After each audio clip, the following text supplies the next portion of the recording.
ada pakaian yang cocok buat remote work atau buat work from home. Itu for me, it doesn't make sense at all. Yo semua, jumpa lagi gue di Full in Japan. Nah, untuk di video kali ini gue mau sedikit membanggakan diri ya. Jadi ceritanya gue itu masuk news di Jepang ya. Namanya itu witnews.japan, yaitu semacam online newsnya Jepang. Kayak kalau di Indonesia mungkin ada Line Today, kalau di sini dia ada witnews.japan gitu loh ya. Nah, gue itu diwawancarai minggu lalu dan artikelnya itu dipublish ya hari Sabtu tanggal 22 Mei. Nah, tapi karena newsnya itu kan untuk orang Jepang ya, jadi ya isinya bahasa Jepang. Jadi untuk teman-teman semua yang nggak bisa bahasa Jepang kan susah banget. Jadi di video kali ini gue bakal membahas apa sih isi dari berita itu, apa sih isi artikel tersebut, supaya kalian juga tahu apa yang diberitakan di news itu. Nah, isi kontennya kayak gimana? Kita saksikan setelah yang satu ini.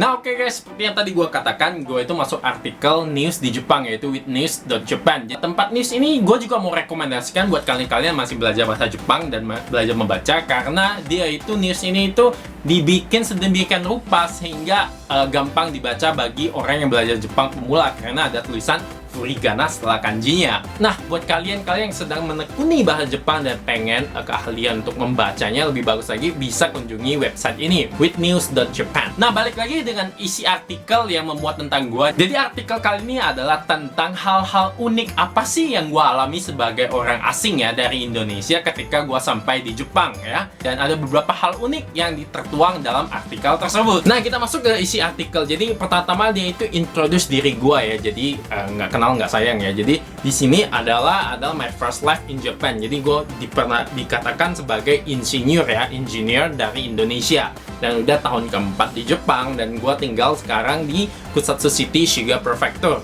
Nah, dan Shiga Prefecture ini berada di tengah-tengah Jepang dan dekat sekali dengan kota-kota terkenal seperti Osaka, Nara maupun Kyoto. Jadi sebagai gue yang suka traveling, jadi tempat ini itu cocok banget karena gue bisa kemana-mana dekat ya, atau kota-kota gede tersebut ya. Jadi gue juga menceritakan sebelum gue di Jepang ini, gue sebelumnya itu di Korea ya. Di Korea, pernah sekolah di Korea dan juga kerja di perusahaan Korea, dan juga di Indonesia di Jakarta ya. Jadi kemudian gue ganti job dan kemudian gue masuklah ke perusahaan Jepang tersebut yang ada di Jepang. Nah, jadi ketika employment gue ya, gue udah ditentuin ya, udah dipastiin gue masuk di perusahaan ini. Kemudian dari perusahaan itu minta gue untuk sekolah bahasa Jepang dulu ya, sekolah kursus bahasa Jepang, karena bekerja sehari pakai bahasa Jepang, kita nggak pakai bahasa Inggris, pakai Indonesia ya nggak mungkin lah ya. Jadi selama 5 bulan ya, gue belajar bahasa Jepang, dan gue ingat banget itu dari nol. Nah, gue ingat sekali gue belajar di A, I, U, E, O, Kakiku, Keko itu selama 5 bulan, dan gue harus ya, sebenarnya itu gue harus untuk pass Japanese level N3 ya, semacam tes bahasa Jepangnya sendiri ya. Itu N3 itu standar yang lumayan tinggi ya, biasanya butuh 2 tahun untuk belajar, dan gue diminta selama 5 bulan. Dan ini sedikit juga ada sombong dikit, soalnya gue nggak sombong, dan reporternya juga menghubungi teacher gue di Japanese school tersebut yang di Jakarta itu, dan dari teachernya itu gue dibilang itu murid terbaik gitu loh. Tetapi, nah di sini problemnya ketika oke lah ya, gue belajar selama 5 bulan dan gue dibilang murid terbaik ya, the best student gitu ya. Dan ketika gue datang di Jepang ya, gue merasa awal-awal itu gue nggak tahu sama sekali apapun. Kenapa? Masalahnya itu adalah ketika gue sampai di Jepang itu, gue itu tinggal di Kansai ya, di Osaka ya. Dan Osaka yang tadi gue sebutkan, Osaka, Kyoto, Nara, dan Shiga itu termasuk daerah Kansai. Dan orang-orangnya itu menggunakan dialek Kansai ya, Kansai Ben namanya, Kansai Ben. Jadi berbeda sekali dengan Tokyo ya, dimana Tokyo itu adalah ibu kota, dan biasa ngomongnya itu dengan namanya Hyojungo, yaitu bahasa standar Hyojungo ya. Ya mirip-mirip orang Indonesia gitu loh ya, ada bahasa standar bahasa Indonesia, tapi ada juga kan bahasa Jawa, bahasa Sunda, bahasa Palembang, dan lain-lain. Dan gue itu tinggal di sini Kansai ini, hampir semua itu ngomong Kansai dialek. Macam semua orang kayak ngomong bahasa Jawa gitu loh ya. Sedangkan diri gue itu kan belajar 5 bulan itu bahasa Jepang yang standar, ya otomatis gua nggak ngerti ya sama sekali apa sih yang mereka ngomongin. Dicari di kamus itu pun nggak ada bahasanya ya. mana ada sih kamus bahasa Kansai yang ada di kamus itu kan bahasa yang yang baku gitu loh. Gue cerita pertama-tama pengalaman gue waktu masih training ya awal-awal ya. Jadi itu kan agak berisik ya. Jadi gue training, gue ada sedikit pabrik itu, ada kunjungan. Nah itu ada berisik gitu ya suara mesinnya. Dan dari orang yang di atas gue dibilangin Karbin ke Akang teh ngomongnya Akang gitu ya.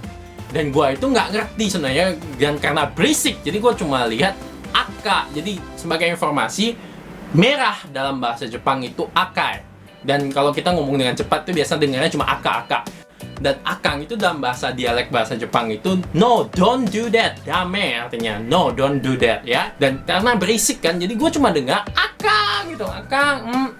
Ada dengar n-nya sih tapi agak berisik, jadi mungkin dia maksudkan itu adalah aka. Jadi merah, jadi otomatis gue itu gue lihat sekeliling gue dan gue ingat banget gue ada benda, ada tool warna merah, dan gue itu berpikir oh jangan-jangan dia mau ini, jadi gue ambil, gue bawa ke sana, ini yang lu maksud. Dan gue dibilangin bukan geblek, bukan itu, akang, no, dame, dibilangin. Oh ya kenapa ya karena akang ini bahasa dialek, bahasa daerah, dan gue mau cari di kampus juga nggak bakal keluar ya. Jadi itu adalah case pertama. Kemudian dia ada case kedua. Case keduanya itu adalah orang. Jadi orang ini dalam bahasa Kansai dialek ya, itu artinya nggak ada, nobody ya. Jadi tergantung daerah masing-masing ya, daerah Kansainya di mana. Ada yang bilang ihing, ada yang bilang oraheng, ada yang itaheng. Sedangkan bahasa standar Jepang itu adalah inai ya. Dan waktu itu adalah yang dipakai ke gua itu adalah orang. Padahal sebagai kita orang Indonesia, kalau kita dengan orang apa? Orang ya, manusia. Itu image-nya. Jadi dia ngomongnya gini ya ke gua, ano hito wa orang deh. Ano hito itu dalam bahasa Jepang itu artinya orang itu. Ano hito orang, jadi di kepala gua orang itu orang artinya. Iya, emang sih orang itu orang. Jadi waktu itu gua cuma dan ketika gue tanya lagi ke teman yang lain-lain, nah artinya itu nggak ada, nobody ya. Tuh, jadi ngomongnya pertama itu tentang Kansai dialek ya. Jadi gue juga pernah ada kerja ya di Korea, di Indonesia. Jadi biasanya emang daerah-daerah ada kan dialek ya. Tapi ketika kayak di meeting ya di Indonesia ya, meeting kan kita nggak ngomong bahasa Jawa kan. Meeting ya kita ngomong bahasa Indonesia ya yang baku ya. Tetapi di pengalaman gue di sini, meeting pun masih ada beberapa orang pakai dialek Kansai. Mungkin karena sesama orang Kansai kali ya, banyakan atau gimana. Well, jadi itu ada sedikit ya awal-awal. Jadi mungkin selama 6 bulan pertama ya waktu gue sampai di Jepang itu, gue baru bisa mengerti beberapa ya. Gue nggak bilang semuanya, yang sering dipakai aja gue baru bisa ngerti mereka tuh ngomong apa. Tapi guys, kalau kita udah memasterin ini Kansai dialek ya, kalau kamu tinggal di Kansai di Jepang bisa masterin ini bahasa, itu bergaul dengan orang-orang di sini itu bisa dibilang gampang banget, dan orang lebih senang orang yang bisa dialek Kansai dibanding orang yang ngomong kayak robot, kayak bahasa standar gitu. Ya kalian anggap aja lah ya, kalau ada orang bule ngomongnya bahasa Jawa atau bahasa Sunda, otomatis dia lebih populer dibanding orang bule yang ngomongnya bahasa Indonesia yang standar, yang baku, yang grammarnya sesuai kamus besar bahasa Indonesia atau gimana. Ya kayak gitulah ceritanya.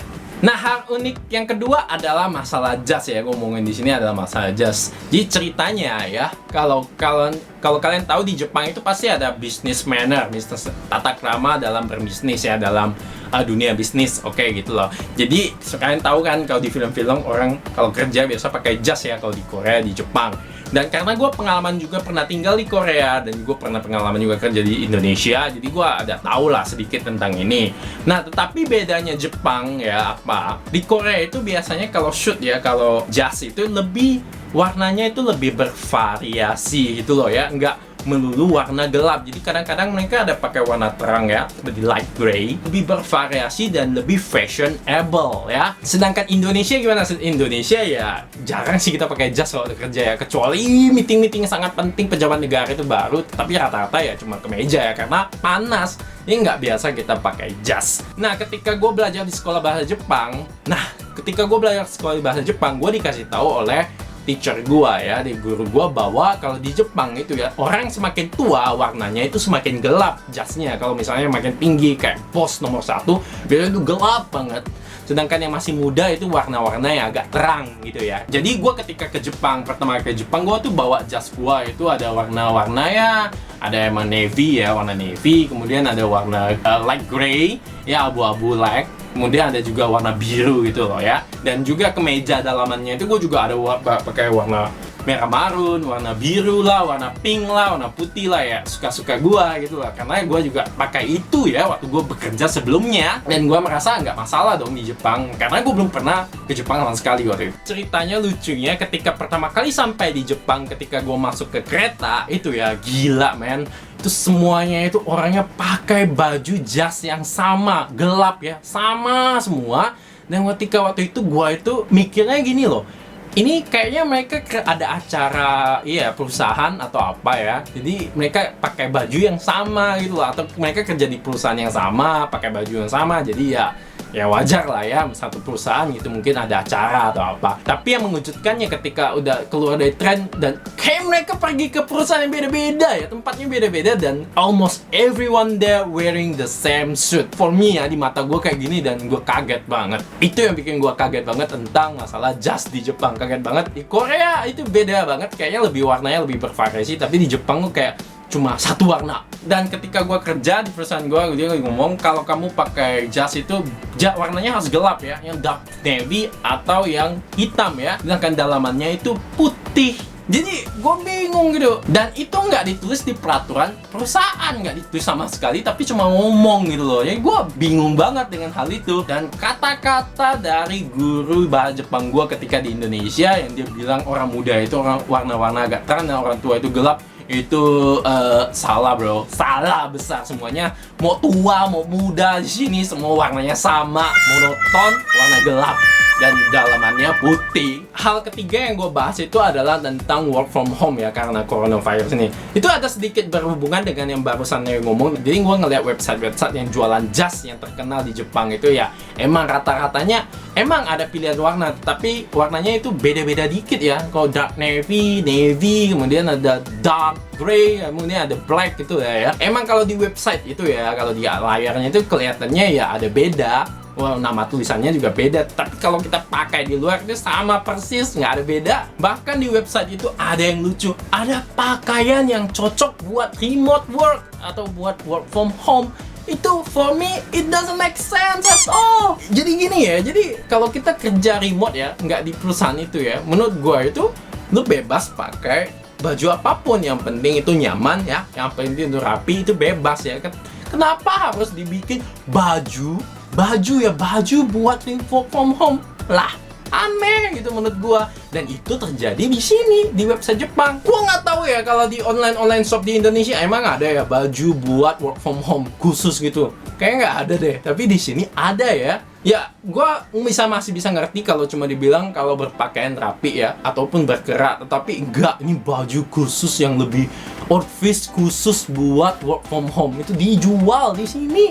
Dan it doesn't make sense for me. Nah, jadi gue ngebandingkan dengan hal-hal pengalaman gue yang gue ketemuin di Thailand dan juga di Bali, karena hobi gue traveling dan gue sering ketemu bule-bule ya. Dan dari dulu mereka udah remote work gitu loh. Mereka berlibur di Thailand. Jadi mereka bahkan tinggal di Bali sekian tahun, tinggal di Thailand sekian tahun. Kenapa? Karena bayar misalnya tinggalnya di Amerika sana itu mahal sebulan ya. Jadi mereka bayar apartemen yang mahal-mahal, yang sempit itu berapa puluh juta.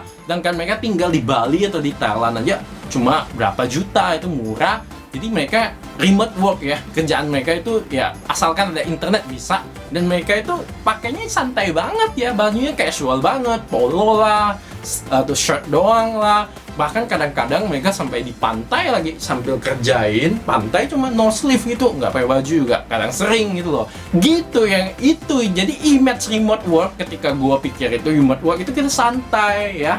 Nah, sedangkan di tempat gua sendiri emang kebetulan ya bagusnya itu nggak disebutkan harus pakai baju apapun ya. Jadi yang penting santai aja. Jadi gua juga pakai baju sesuka gua, yang penting nyaman gua pakai. Dan work from home ya, remote work menurut gua itu nyaman ya. Sebenarnya agak lebih nyaman dibandingkan kerja di kantor, karena gue bisa lebih santai ya, sambil denger lagu bisa, sambil makan snack, sambil agak gimana lebih santai. Bahkan bisa dibilang produktivitas gue kemungkinan lebih tinggi ketika work from home ya. Tapi ada masalahnya mungkin internet ya, tergantung. Kalau internet lambat, kalau di kantoran dia kenceng ya, di internet ya yang murah sih gimana. Menurut gue itu nggak make sense ya. Jadi kalau orang Jepang itu terlalu serius menurut gue, itu sampai kerja mau di rumah atau apa, mereka tuh serius kerja sampai baju pun dipikirin ya. Tapi ya mengapa orang Jepang sampai kayak gini, itu juga mungkin ada hal baiknya, ada maksud tertentu. Jadi mereka bekerja serius banget supaya mereka bisa jadi nomor satu, mau di bidang apapun, nomor satu mengalahkan negara-negara lainnya di dunia. I want to be number one, top ya. Dan begitu pula dengan gua sebagai engineer di sini, gua merasa gua masih mau belajar, berusaha keras, belajar, bekerja, menimba ilmu semuanya tentang teknologi di Jepang ini ya. Nah, dan sebagai personal achievement, karena gua sering traveling ya dan suka banget dengan traveling, gua pengen traveling se-Jepang, dari atas, dari utara sampai ke bawah, dari selatan. Gua pengen ke sana, kunjungi semua tempat-tempat wisata di Jepang. Dan satu lagi, gue itu penggemar berat ramen ya, mie dari Jepang itu ramen. Gue pengen mencobai semua ramen yang di tempat-tempat yang gue kunjungi. Jadi selama traveling, makanan wajib yang gue bakal makan adalah ramen. Dan gue pengen sekali mencobain semuanya se-Jepang. Nah, kalimat gue terakhir adalah gue merekomendasikan ramen yang menurut gue ya paling enak sekarang itu adalah Wajoryo Sugari yang ada di Kyoto ya. Jadi itu adalah ramen yang tipenya sukemen. Sukemen itu artinya ya mencelup gitu, dan men itu kan itu ya apa, noodle. Jadi noodle celup. Jadi supnya itu dipisah. Dan itu enak banget menurut gua, dan mie-nya itu pakai yuzu, jadi pakai dari semacam jeruk yuzunya Jepang lah ya, dan itu enak banget menurut gua. Sampai sekarang menurut gua paling enak nomor satu. Oke guys, jadi itu adalah isi dari berita tersebut. Jadi kalau kalian penasaran dengan artikel originalnya, silakan lihat link di bawah. Gua bakal cantumin di bawah, itu cuma bahasa Jepang ya. Nah, kalau kalian nggak tahu, kalian bisa pakai Google Chrome kan. Biasa kalian copy bahasa Jepangnya ke Google Translate, dan itu ada bisa lihat versi Inggris, versi Indonesia. Meskipun nggak 100% tepat ya, mungkin 90% lah ya tepat ya, karena Google Translate kadang-kadang sering salah gitu ya. Anyway, that's it for me ya. Semoga ya kalian suka dengan berita ini ya. Lumayan lah ya, orang Indonesia ada masuk news Jepang ya. Ya sedikit bangga sih ya. Kalau kalian jadi gue gimana? I don't know. Anyway, I think it's something that's good ya. Ada nama Indonesia, minimal Indonesia dikenal ya. Minimal gue ngasih lihat bahwa di Jepang itu ada engineer Indonesia loh. Jadi oke guys, sekian untuk video kali ini. Gue pengen denger komen dari kalian, dan kalau kalian suka dengan video ini jangan lupa like dan juga subscribe. Oke guys, gue tunggu komen-komen dari kalian, and bye bye, see you again next time, dah.